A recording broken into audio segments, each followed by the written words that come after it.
За капак господин полковник или подполковник Николай Марков се е обадил на Симон Милков да участва при него тая вечер или утре вечер, не знам.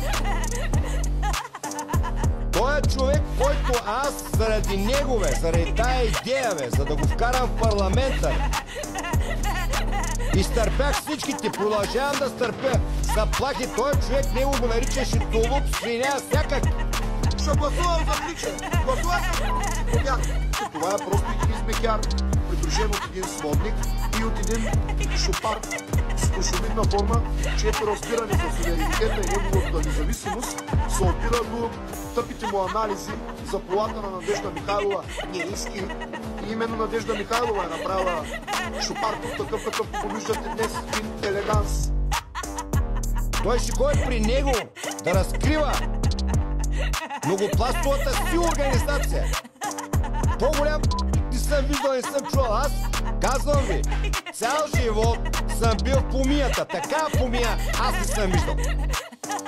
Никога не можеш да не мога мини при закъла, че това нещо се случва. Повярвайте ми. Мисля, че и съм. Не мога да си го... Той седи, добре ли, като тази организация се разделя, що иска пак да е председател? Що трябва връща парите? Елементарник. Не съм... пуснал сигнал не срещу мен, а срещу партията.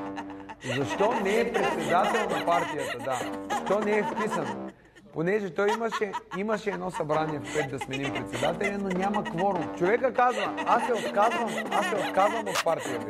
Отива и пуска не сигнал в прокуратурата. За това, че той не е назначен за председател на партия от Пламен. Каква стратегия имаш ти, бе? Какви стратегии, какви учил той бил?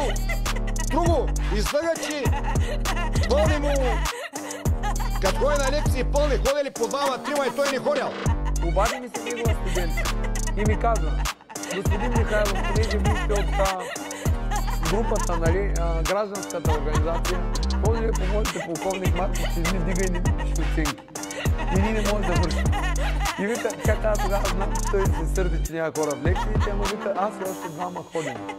Така, а той казва, ние сме пълни зали. На мен ми казва, имам лекции, или после аз отивам, стриктен съм.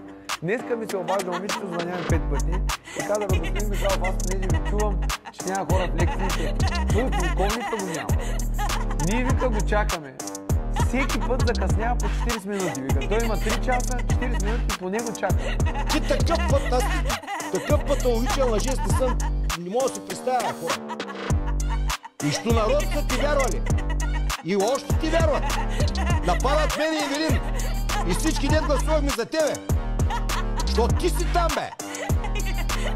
Ти си с костюма. Добре, че махна кръста. Той е човек. Дарин и той даде стикер на Симотека. Дарин, който си дава тук, който го посрещнах в Севастократор, 200 лева стаята на жена му, на детето му, го посрещнах като човек. Той дава интервю на Симотека. Симотека, който не е журналист, отново е в парламента. И тези хора, които той насмачка, защото Дарин не го е плюл, но мен ме е плюл, му дават интервюта и Николай Марков го се е обадил, че ще му гостува. Човека, който заплашва семейството ми заради него. Естествено и заради цялата организация, но той е в парламента, бе, не е виден. Той отива при Симотека, бе. Вие представяте, че що за наглед, бе. Да отиде да ма плюи мен и Верин и нас, сламените хора. Ние сме сламени човечета за него вече.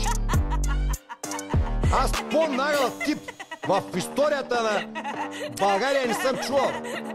Аз такова нещо... Нямам думи, бе.